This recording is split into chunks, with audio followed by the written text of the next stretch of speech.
Ukraine যুদ্ধ শুরুর পর আরেকটি ভয়াবহ রাতের সাক্ষী হল কিয়েভ। সোমবার স্থানীয় সময় ভোরে রাশিয়ার ছোড়া মুহুর্মুহ ড্রোন ও ক্ষেপণাস্ত্রের আঘাতে কম্পিত হয় শহরের চারপাশ।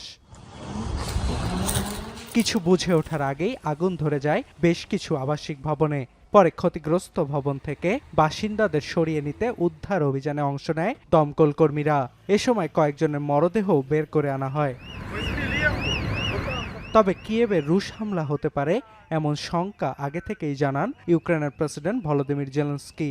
রোববার গোয়েন্দা তথ্যের ভিত্তিতে তিনি দাবি করেন কিয়েভে বড় ধরনের হামলার প্রস্তুতি নিচ্ছে রাশিয়া। শুধু কিয়েভ নয়, হামলা হয়েছে জাপোরিঝিয়াতেও। রুশ বাহিনীর ছোড়া গ্লাইড বোমা হামলায় শহরটিতে প্রাণহানির পাশাপাশি আহত হয়েছেন বেশ কয়েকজন। এছাড়াও হামলায় মুহূর্তেই ধ্বংসলীলায় পরিণত হয়েছে বেশ কিছু আবাসিক ভবন। ভিটামিন ই ও সি সিরাম 8টি প্রাকৃতিক অয়েল সমৃদ্ধ লিলি সিরাম অয়েল, যা চুল পড়া কমায় মাত্র 30 দিনে। এদিকে পূর্ব ইউক্রেনের শহর কনস্টান্টিনোভকায় নিহত ইউক্রেনীয় সেনাদের মরদেহ হস্তান্তরের সুযোগ করে দিতে কিয়েভকে সাময়িক যুদ্ধবিরতির প্রস্তাব দিয়েছে মস্কো। এর আগে শুক্রবার শহরটি দখলে নেয়ার দাবি করে রুশ প্রতিরক্ষা বাহিনী। কনস্টান্টিনোভকা দনবাস অঞ্চলের একটি গুরুত্বপূর্ণ শিল্পনগরী।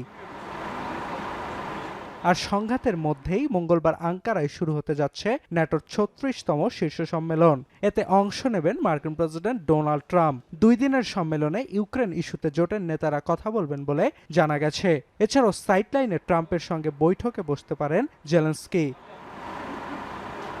এর আগে রোববার রুশ প্রেসিডেন্ট ভ্লাদিমির পুতিন ও ইউক্রেনের প্রেসিডেন্ট ভলোদিমির জেলেনস্কির সঙ্গে আলাদা ফোন আলাপে যুক্ত হন ট্রাম্প। আলোচনায় ইউক্রেন যুদ্ধ বন্ধের আহ্বান জানান মার্কিন প্রেসিডেন্ট।